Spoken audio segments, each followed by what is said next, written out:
To the men and women of the Philippine Air Force, a pleasant day to all of you. As a Christian nation, we have just celebrated the beginning of the Lenten season during the Ash Wednesday, a kind reminder of our earthly beginnings and common end. We also recognize the Chinese New Year, and our Muslim brothers and sisters now prepare for the Ramadan. These truly reflect a diverse culture. These observances, more importantly, reminds us that reflection, restraint, and renewal strengthen both character and command. They anchor us as we pursue the higher moral ground in service. The Philippine Air Force, like other organizations, continuously seek to strike a balance between how we identify ourselves and how our stakeholders perceive us as an organization. According to the recent fourth quarter 2025 Tugon ng Masa survey conducted by Okta Research, 76% of adult Filipinos express trust in the Philippine Air Force, while 74% express satisfaction with our performance, ranking the Philippine Air Force amongst the highest in all government agencies. More than favorable statistics, these numbers represent the confidence of the Filipino people in their Philippine Air Force. And while they affirm that 2025 has been impactful, it challenges us to sustain that momentum. These trust and performance ratings, more than anything else, need to be continually substantiated.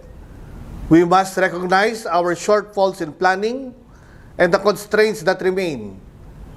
Trust does not remove gaps, but more importantly, obliges us to fill them.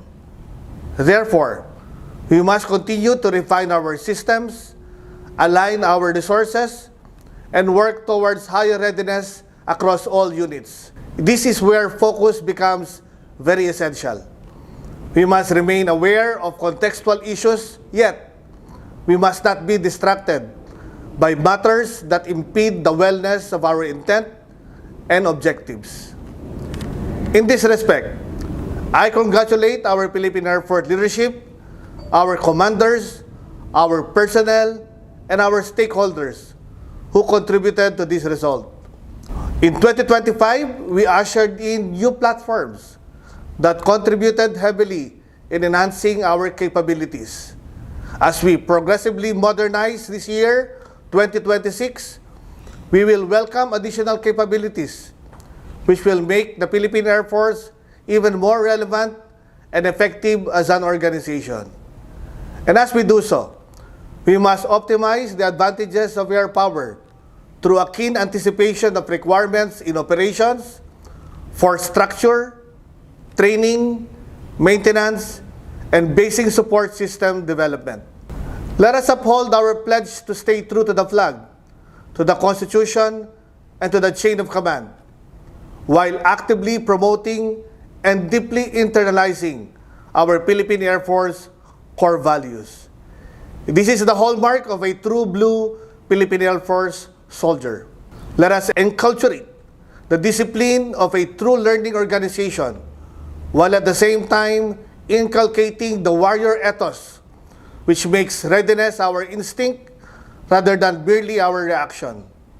Moreover, let us embrace strength in continuity and to perform relentlessly in making the Philippine Air Force better than it was yesterday.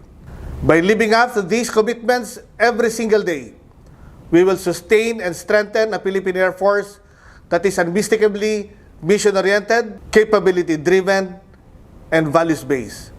Mabuhay po ang hukbong hipabawid ng Pilipinas at marami pong salamat sa inyong lahat.